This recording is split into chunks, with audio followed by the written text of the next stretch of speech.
मानव कल्याण समिति द्वारा ही सदगुरु कबीर साहब की जयंती के उपलक्ष्य में आज 2 दिनों से जो कार्यक्रम चल रहा है, इसमें भाग लेने वाले सभी हमारे पूज्य श्रद्धेय संत वृंद श्रद्धा और भक्ति अनन्य अनुराग के साथ धर्म श्रवण कर रहे सभी धर्मानुरागी बंधुओं, माताओं, बहनों एवं प्रिय श्रोता समाज,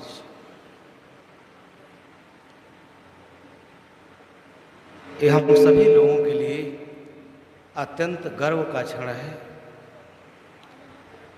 आज 2 दिनों से सदगुरु कबीर साहब के व्यक्तित्व, कर्तृत्व, उनके जीवन दर्शन, उनके सार्वभौम संदेश, उन संदेशों की उपयोगिता, इस पर बड़ा ही मार्मिक, सारगर्भित और अर्थपूर्ण विचार हमारे संत गुरुजनों के द्वारा हम सभी लोग श्रवण कर रहे हैं।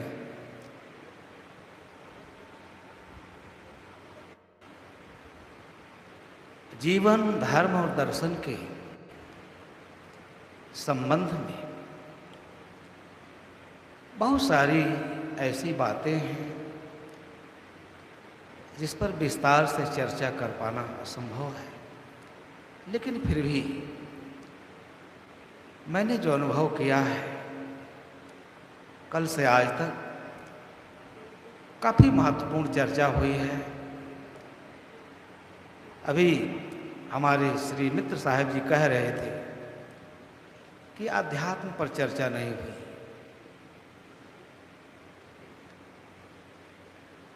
अध्यात्म के देश में जाने के लिए बहुत सारी बाधाएं हैं और इसलिए उस पर बहुत अर्थपूर्ण चर्चा हुई है। ऐसा नहीं है चर्चा नहीं हुई, आपने भी बहुत ही महत्वपूर्ण चर्चा की।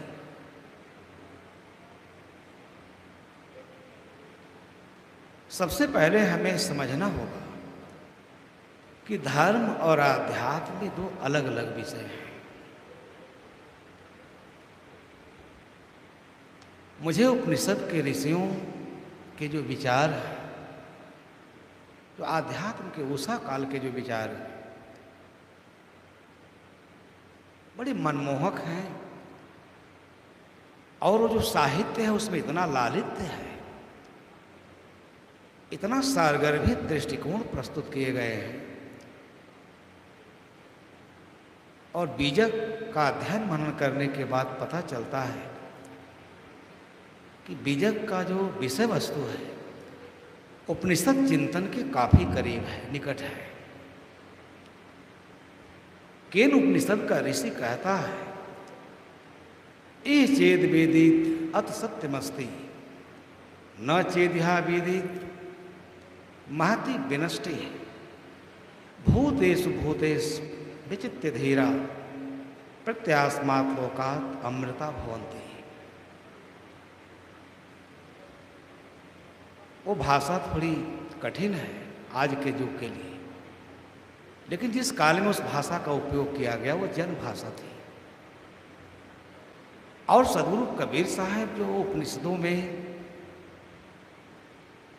वेदों में, वैदिक साहित्य में जो दुर्लभ ज्ञान है उसको समाज में बहुत सहज रूप में दिया उसे, क्योंकि वैदिक विद्वान शायद जनता के पास उसे ले जाने में असमर्थ रहे, कारण चाहे जो भी रहा। कितनी अर्थपूर्ण बात है ये। ई चेद वेदित अत सत्यमस्ति, इसी देह में, इसी जीवन में, इसी लोक में, इन्हीं इंद्रियों के द्वारा अगर ज्ञान की प्राप्ति नहीं हुई, हमारे जीवन का संशय नहीं मिटा, भ्रम नहीं मिटा, अभी तो भारी हानि है। कितना अद्भुत वचन है, हृदय को टच कर देता है। अध्यात्म के उषा काल में बात कही गई। या आज इस मानव तन में और सदगुरु कबीर साहब की भाषा कितनी मर्मस्पर्शी है। हंसा प्यारे सरोवर तज कहाँ जाए, वो जन भाषा के अनुकूल है, हमारे लिए सहजने में समझने में सहज है। आध्यात्म की जिस ऊंचाई की बात सदगुरु कबीर साहब करते हैं, कहीं ना कहीं उनके बीच उपनिषदों में है, उसे हमें प्रेरणा लेनी चाहिए। और एक बात और, एक और विनम्र निवेदन आप लोगों से, प्रवचन आप सुन रहे हैं, जितनी सारी चीजें श्रीमद् भागवत में, गीता में, रामचरितमानस में, पुराणों में जो एक तड़का लगाया गया है, बघारा गया है, जो थोथा आश्वासन दिया गया है, राम भजन की बात की गई है, स्वर्ग मोक्ष परमात्मा की बात की गई है, हमारे उपनिषद के ऋषियों ने उस पर कोई चर्चा नहीं है। वहां केवल आत्मज्ञान की बात की गई है। यही बड़ा दुर्लभ ज्ञान है। सदगुरु कबीर साहब उसी विषय को बड़ा बोधगम्य सहज, आप कल्पना कर सकते हैं कि जो आध्यात्म का रास्ता, जो पथ सदगुरु कबीर साहब ने निर्माण किया जन सामान्य के लिए, बहुत महत्वपूर्ण है। ऋषि कहता है कि अगर इसी जीवन में इन्हीं इंद्रियों के द्वारा आज ही ज्ञान की प्राप्ति नहीं हुई तो भारी हानि है। भारी हानि से क्या मतलब है? जीवन की क्षणभंगुरता, जीवन की विनाश और परिवर्तनशीलता के घोड़ित चक्र के अंदर इस जीवन का मूल्यांकन करता है ऋषि। और यही बात हम नहीं समझ पाते हैं तो जीवन में आध्यात्मिक उन्नति हमारे लिए दिवा स्वप्न हो जाता है। जीवन पर्यंत हम इस देह में, देह से संबंधित प्राणी पदार्थों में, इंद्रियों के सुख में, भोग में, विलास में अपने इस जीवन के अक्षय ऊर्जा को नष्ट करते हैं, तहस नहस करते हैं। कैसे आध्यात्मिक उन्नति होगी? ऋषि कहता है भूतेषु भूतेषु विचित्य धीरा। जो धीर पुरुष हैं, हर प्राणी में, भूत भूत में ब्रह्म का अनुभव करके, ठीक से समझना, ईश्वर का अनुभव करके नहीं, ब्रह्म किसे कहते हैं? इसी दिव्य चेतना को, अलौकिक चेतना को। भूतेषु भूतेषु विचित्य धीरा प्रत्यास्मात् लोकात् अमृता भवन्ति।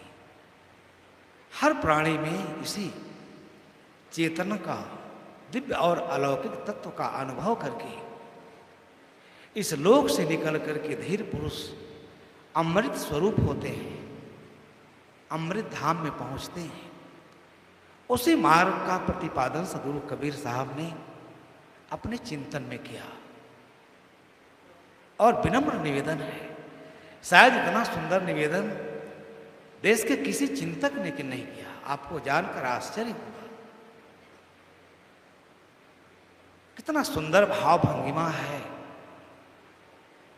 कि हंसा प्यारे सरवर तज कहाँ जाए।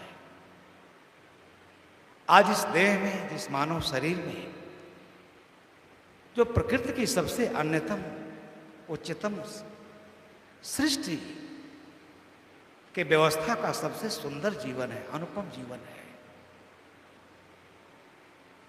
जब तत्व ज्ञान पर हम चर्चा नहीं करते हैं, तत्व ज्ञान की पृष्ठभूमि में नहीं जाते हैं, जीवन पर्यंत ये प्रबुद्ध मानव इसी देह के और देह में मिले प्राणी पदार्थों में ऐसा प्रतीत होता है कि जीवन हमें सदा के लिए मिला है और इसी में हम अनेक जन्मों के पुण्य पाथे को खो देते हैं, नष्ट कर देते हैं।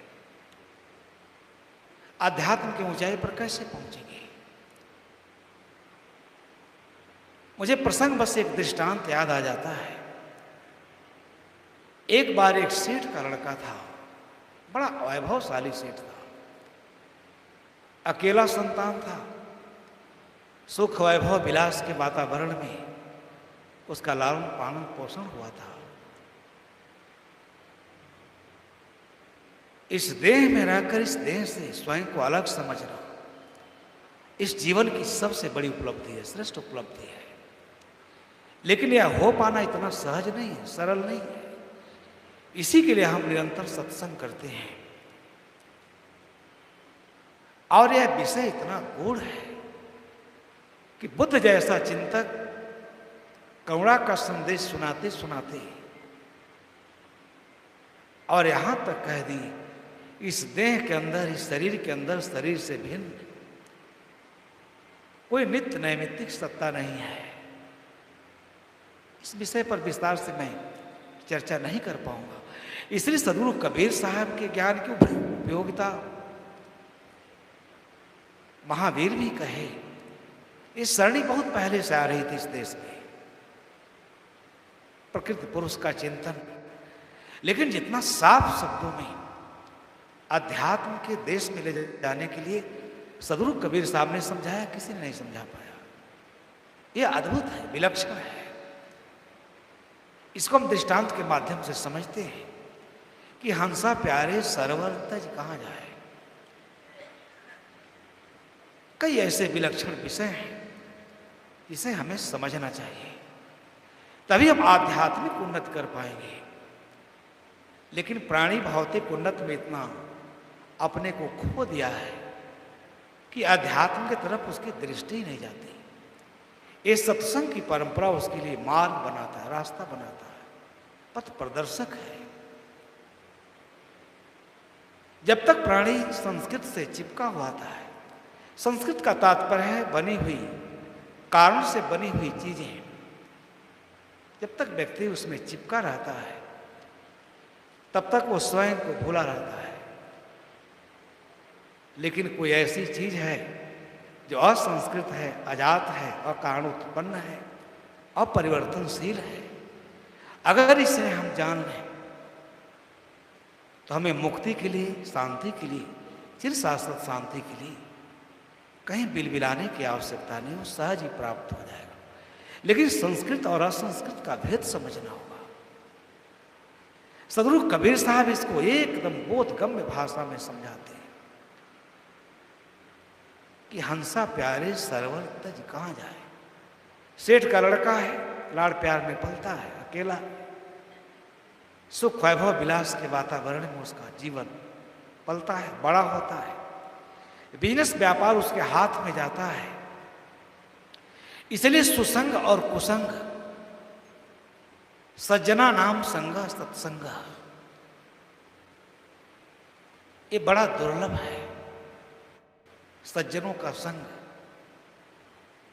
आपको, हमको, सबको, श्री बाबू गुरु भाई को बहुत हृदय से धन्यवाद देना चाहिए। सज्जनों का संग बड़ा दुर्लभ है। उसे सब कुछ मिला लेकिन सज्जनों का संग नहीं मिला, सत्संग नहीं मिला, आध्यात्म की छींटा नहीं पड़ी, विलास में डूब गया, कुसंग में पड़कर शराब पीने लगा, कुसंस्कार उसके अंदर बनने लगे। साहेब जी आ रहे हैं, आप लोगों के सम्मान में खड़े हो जाइए।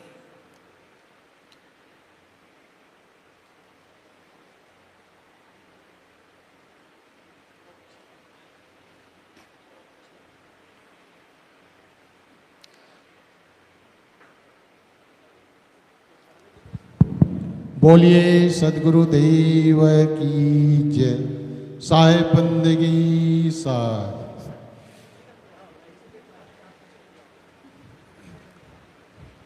कुसंग में पढ़ करके इसके इतने गंदे संस्कार निर्मित हुए उसके अंदर। किस प्रकार आदमी अध्यात्म के मार्ग से विमुख हो जाता है।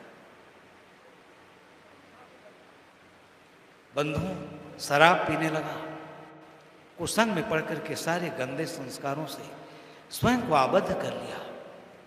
कामनाबद्ध प्राणी को कहां सुख, कहां चैन, कहां मन चैन है।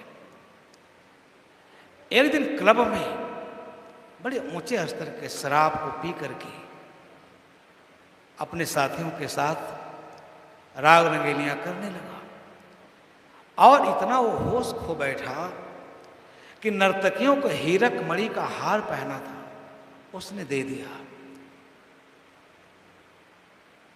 फिर सोया तंद्रा मूर्छा से। जब जगा उसको अपने हीरक मणि की याद आई, शोक में डूब गया, इतना अपने को दुत्कारने लगा, कराहने लगा। बंद कर दे साहिब जी, बंद कर दे, बंद कर दे। इस प्रसंग को रख के मैं बंद कर देता हूं, 2 मिनट का समय, क्योंकि आधा अधूरा रह जाएगा, आप समझ नहीं पाएंगे। इतनी उसे ग्लानि हुई, आत्म प्रताड़ना का शिकार हो गया और अपने को आत्महत्या करने के लिए निकल पड़ा कि मैं पिताजी के सामने कैसे मुंह दिखाऊंगा। मैंने नशे में धुत होकर, नर्तकियों के चक्कर में पड़कर, विषय विलास में मैंने हीरक मणि का हार गंवा दिया। जा रहा था, रात्रि थी, पूर्णिमा की रात, बुद्ध मिल गए। देखा एक दीप्त गौर वर्ण का बालक चिंता और पीड़ा से व्यथित जा रहा है। साधना कर रहे थे, रास्ते में आकर उसका हाथ पकड़ लिए बुद्ध। पूछे, बेटा ये सोने का समय है, इस समय तुम कहाँ जा रहे हो? इतना अशांत, इतना चिंतित, व्यथित, पीड़ित। उसने कहा, महाराज मैं ऐसा कुकृत्य किया हूं, ऐसा मैं निंदित कर्म किया हूं कि मैं कह भी नहीं सकता। बुद्ध ने कहा, ऐसा नहीं है, ध्यान से सुनिएगा, कहानी खत्म है। बुद्ध ने कहा, अतीत को स्मरण कर करके वर्तमान और भविष्य को नष्ट करना, ये कहाँ की बुद्धिमानी है? तुमने चाहे जो कुछ भी किया है, इससे भविष्य के दरवाजे बंद नहीं हो जाते। वर्तमान को सुंदर बनाने की नैतिक जिम्मेदारी है। अतीत में अगर ऐसा कुछ है जो वर्तमान और भविष्य दोनों को चौपट कर रहा है, तुम एक बुद्धिजीवी व्यक्ति हो, उठो, जगो। जिस अतीत के स्मरण से तुम्हारी चिंता, विकलता, उत्तेजना बढ़ रही है, उस स्मरण से तुम अपने जीवन को ही नष्ट करने जा रहे हो, कौन सी बुद्धिमानी? ऐसा अद्भुत जीवन, सुंदर जीवन, मोक्ष के लिए वरदान स्वरूप। ये जीवन मृत्यु के लिए नहीं है, अमरता के लिए है। उठो, जागो, अतीत को दफन करो, उसको सोचना बंद करो और अपने जीवन में ज्ञान का सूरज उगाओ। मेरे पास बैठो। बुद्ध के वचनों से उसे इतना सांत्वना मिली। प्रसंग बहुत लंबा है। जैसे लगा वो भूल ही गया उस कूड़े कचड़े संस्कार को, साधना करने लगा। इतना उसे आत्म सुख हुआ, अध्यात्म के क्षेत्र में ले गए और सब कुछ भूल करके बुद्ध के चरणों में स्वयं को समर्पित कर दिया। बंधुओं, एक विनम्र निवेदन, आध्यात्मिक उन्नति की आवश्यकता है कि हमारे मन में संपूर्ण समर्पण होना चाहिए। अतीत के गंदे संस्कारों के बोझ को तुरंत उतार कर फेंकिए और जीवन को मूर्धन्य बनाइए, कृतार्थ करिए। इसीलिए साहब कहते हैं कि हंसा प्यारे सरवर, फिर कभी समय मिलेगा। साहेब जी मंच पर विराजमान हो चुके हैं, उनके श्रीमुख से हम आशीर्वचन सुनेंगे। आप लोगों से मैं निवेदन किया, अपने देह के गरिमा और महिमा को समझिए और इसी देह में आध्यात्मिक उन्नति की संभावना है। आप सभी लोग सौरू कबीर साहब के बताए मार्ग पर चलकर आध्यात्मिक उन्नति करें। इन्हीं शुभकामनाओं के साथ मैं अपने विचारों को विराम